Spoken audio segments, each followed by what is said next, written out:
салом бинандаи арҷуманд, имрӯз 15 ноябр аст ва ман Хиромон Бақозода нашри имрӯзаи ахбори озодиро тақдими шумо мекунам. Таваҷҷӯҳ кунед ба сархати мавзӯъҳо. як кумитаи ҳуқуқи башари Созмони Милали Муттаҳид хитоб ба мақомоти Тоҷикистон гуфт ки пинҳонкорӣ ҳангоми таҳқиқи парвандаҳои вобаста ба ҳодисаҳои Бадахшон мояи нигаронӣ аст. рӯзгори тоҷикони маҳаллаи Фирдавсии Қазоқистон кор аз ҳисоби кишоварзию соҳибкорӣ ва бидуни зарурати корҷӯӣ дар хориҷа.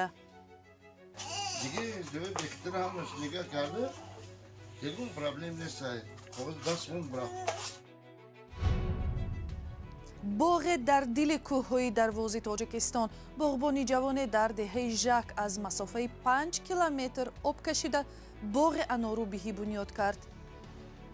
нав ба ҳосил омадааст аст, ҳами бинем ки чӣ мешавад. хай шидест, шигр анор шидест.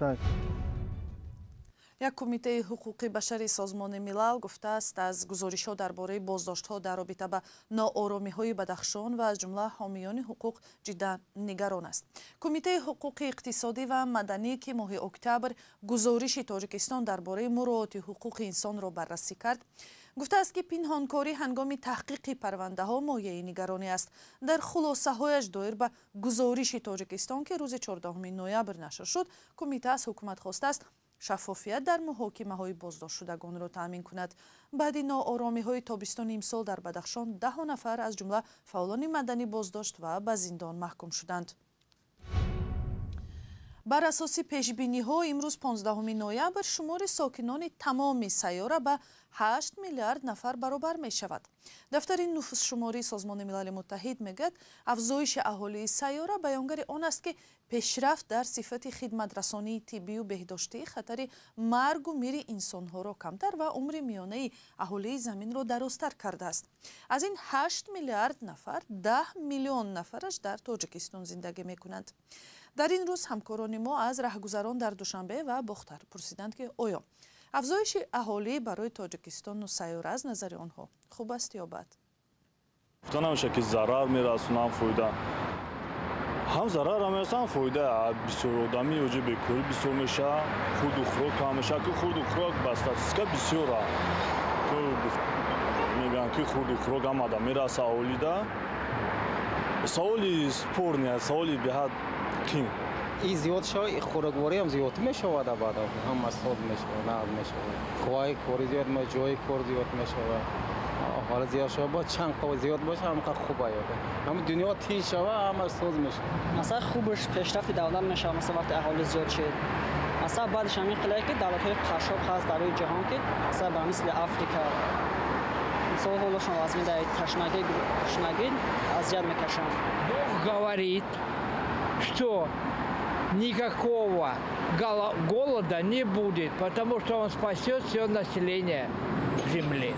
Zarar derice ki agar aholi hamid Dushanbe Tojikiston pursa جای کار نمیوان با مجبور میشن دولت‌های دیگر بران کار کنن مثلا روسیه، گرمانیا، ایتالیا.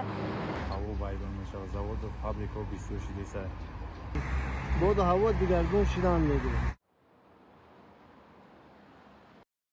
дар воқеъ дар Тоҷикистон солона бештар аз 200,000 тифл таваллуд мешавад ва кишвар аз назари суръати афзоиши аҳолӣ дар минтақа дар яке аз ҷойҳои аввал аст. худи мақомот эътироф карданд ки ҳукумат қодир ба таъмини муносиби аҳолии зиёд бо ҷойи кор ва имконоти лозим нест.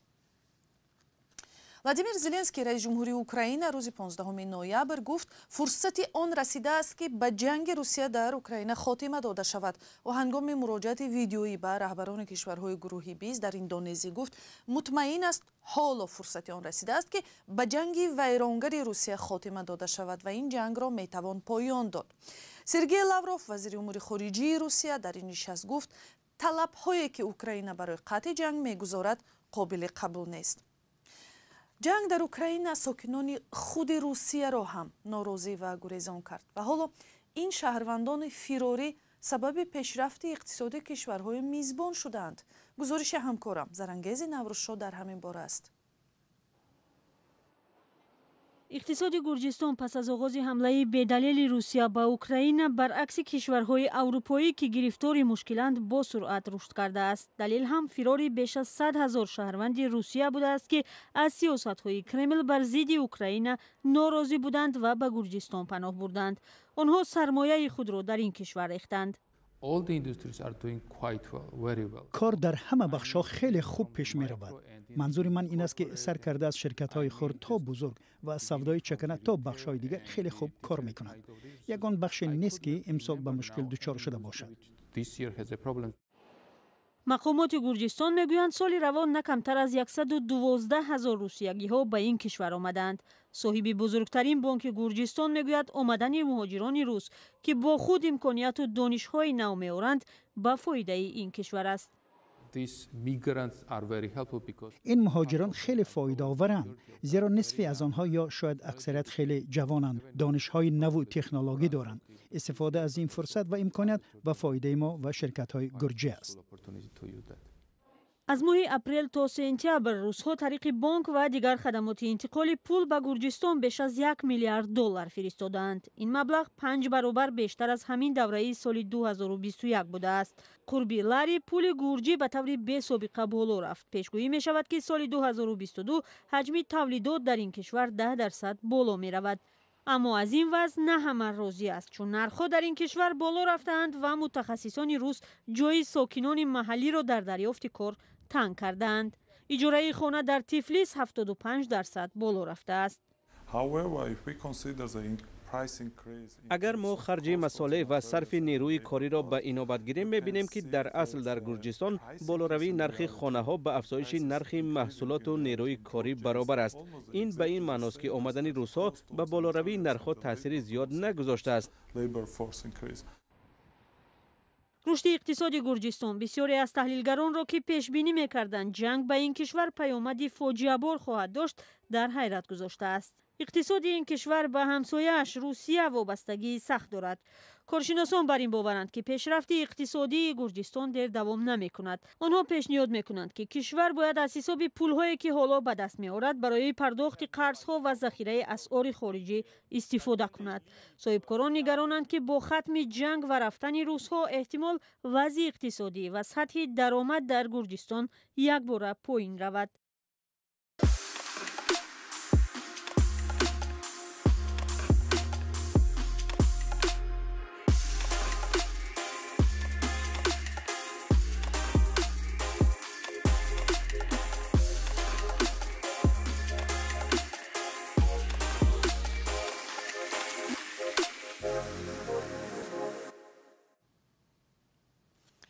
در ادامه سلسله گزارش‌های خبرنگاران رادیو آزادی از حیات تاجکان قزاقستان امروز نگاه داریم به محله فردوسی در ناحیه مقطعرل ولایت ترکستان. در این ناحیه جنوبترین قزاقستان اکثر تاجک تباران زندگی می‌کنند و بیشتر از راه کشاورزی و تجارت نان خود را می‌یابند. مولا رجب یوسفی و فرزان محمدی از دهه فردوسی گزارش می‌دهند. دهه فردوسی در ناحیه مقطعرل قزاقستان. اینجا بیش از 500 خانواده تاجیک زندگی میکنند. گذشتگان آنها 90 سال پیش از تاجیکستان به قزاقستان کوچ کردند. شغل اکثر تاجیکان در این دهه کشاورزی است. هر یک خانواده از 4 تا 10 هکتار زمین دارد. تاجیکان در این زمین ها اساساً پخته و خربوزه میکارند. 3 لیتر خودمون میخریم. 100 اکر خودمون میخریم. چی که کنیم؟ همش خودمون میخریم. دولت آخر سال ما سوبسیدی میتید. آخر سال مثلا ما سالیار که حاضر در بازار اگر 400 تنگه باشد 200 تنگه میتید ما رو دولت. 200 تنگه سوبسیدی. 3 لیتر در بازار 400 تنگه باشد ما با 200 تنگه میتید. این هم حساب دولت 50% مثلا یاردم. سبوکی ها در قزاقستان تنها به کشاورزی محدود نمی شود. تاجران تاجیک میگویند شرایط کارشان نظر به تاجیکستان بهتر است. این فروشنده در 3 ماه 1 مرتبه به حساب پول تاجیکستان 100 سامانه انداز می سپارد. اینجا نیز تفتیش و بعضی محدودیت ها هست. پژار میبیند مثل پژار جو من میدار من پژار ندارم. هم برای پژار ندارم. چند یک درست کردیم. دیگه بهتر همش نگاه کرده هیچ پرابلم نیست کاغذ دستمون برا جوانان این دهه تقریباً به مهاجرت نمی روند. برخی آنها به کار سیاه مشغولند اما در دهه خودشان. این جوانان از صبح بروقت تا نیمه روز قریب 1,500 خشت می ریزند. هر یکی اینها ماهانه تا 400 یا 500 دلار به دست می آورند. این مبلغ برابر به معاش یک آموزگار در قزاقستان است. رویکا خونه پوشی مثال وقتی پخت میشد پخت میبرم وقتی خرج میبرم. ساکنان دهه با خویشاوندان خود در تاجیکستان روابط نزدیک دارند. میگویند زندگی آنها از چند جهت افضل‌تر از تاجیکستان است. از جمله اینکه ساکنان در این دهه با گاز، آب و برق تامینند و راه‌های دهه مومفرش است. اما در مسئله آزادی‌های سیاسی و دینی اینجا نیز شباهت‌های با تاجیکستان دارد. اینجا نیز مثل تاجیکستان دختران با حجاب به مکتب رفتن نمی‌توانند. انتخابات‌ها در قزاقستان تقریباً مانند تاجیکستان می‌گذرند، با نتیجه هایی که بسیاری ها را به حیرت نمی‌گذارد. فرزان محمدی، مولا رجب یوسفی، رادیوی آزادی. در یک دهه دوردستی ناحیه درواز در بلندی کوه‌ها و مکانی که دسترسی به آب خیلی سخت و شاید ناممکن بود، یک ساکنی محلی باغ بنیاد کرد. درختان باغ که در حدود دهه ژک جایگیر است، همین سال میوه دادند و باغبان آنها امیدوار است که عمر آن دراز و حاصلشان فراوان می شود. از این باغ نادری که شاید برای باغداران دیگر در تاجیکستان کمزمین نمونه عبرت شود، همکارم محمود جان رحمتزاده دیدن کرد. باغ بنیاد شده در دهه ژک ناحیه درواز. باغ را 6 سال پیش در بلندی 1 کیلومتر دورتر از دریای پنج بنیاد کرده اند. این انار نخستین حاصل باغ است. خیلی ما هم همین باره هم تجربه کردیم، ما هم خیلی نه به حاصل در اومده است، همین بینیم که چی می شود. خیلی شیده است، شگر انار شیده است، سیب هم شیده است. خانواده عبدالرزاق فؤاد در اول به این بلندی موج پراکنی تلفن های موبیلی نصب کردند. قصد کردند از بلندی برای خانه آب کشند. با همین در این مکان ایده بنیاد باغ پیدا شد. اینجا ما راست نیت باغ کردن نداشت. ما اول اون جا آنتن برای میگافون جا کردیم. بعد چی شد؟ گفتیم خانه رو برای خانه رو آب میاریم، بعد آب کم که اونجا میاریم چری زمین بالا، بعد پایان میبریم. خیلی آب که همینجا اومد، بعد گفتیم خیلی همینجا باغ میکنیم، چی میکنیم دیگه، همین باغ هم در کلا در اومد دیگه، کار سر کردیم. صاحب ملکان باغ برای سبزانیدن درختان خیلی زحمت کشیده اند. از مکان خطرناک و آدم ناگذر برای باغ آب کشیده اند. 4 کیلومتر درازی داره. این خیلی با هوای اومدگی آسمون قطعه. یک دستش تراس قطعه آسمون قطعه اومدگی. دیگهش باز زمین قطعه هم خیلی پر اومدگی. ناحیه درواز در ولایت مختار کوهستانی بدخشان جایگیر است. زمین‌های هموار کم دارد و بیشتری زمین‌هایش سنگزار و کوهی است. ساکنان دهه ژک میگویند که برای بنیاد باغ در این ناحیه خیلی زحمت میکشند. باغ به 2 قسم جدا می شود. صاحب ملکان میگویند که این باغ 3 هکتار را تشکیل داده 10 ها نمود درخت میوه دهنده در این باغ بنیاد کرده اند. خانواده عبدالرزاق فؤاد در این زمین نه تنها باغکاری بلکه گندم هم میکارند. محمود جان رحمتزاده، آزادی، ناحیه درواز. و یک خبر، مدیر برنامه‌های مرکزی حقوق بشری مموریال در آسیای مرکزی ویتالی پاناماریوف را از قرغیزستان راندند. نمایندگان جنبش حقوق بشر به بخش قرغیزی رادیوی آزادی گفتند که پاناماریوف همچون مهمان به جشنواره سینما در موضوع حقوق انسان دعوت شده بود، اما به دلیل منع حضورش در قرغیزستان نتوانست در این چاره‌بینی اشتراک کند. و در همین جا نشر امروزه برنامه اخبار آزادی به پایان رسید، ولی خبرهای نو و مهم را از سامانه رادیوی آزادی و صحیفه‌های رادیوی آزادی در فیسبوک و اینستاگرام و تلگرام و تیک تاک و همین صحیفه آزادی ویدیو در یوتیوب دریافت کنید. به خبر نمانید.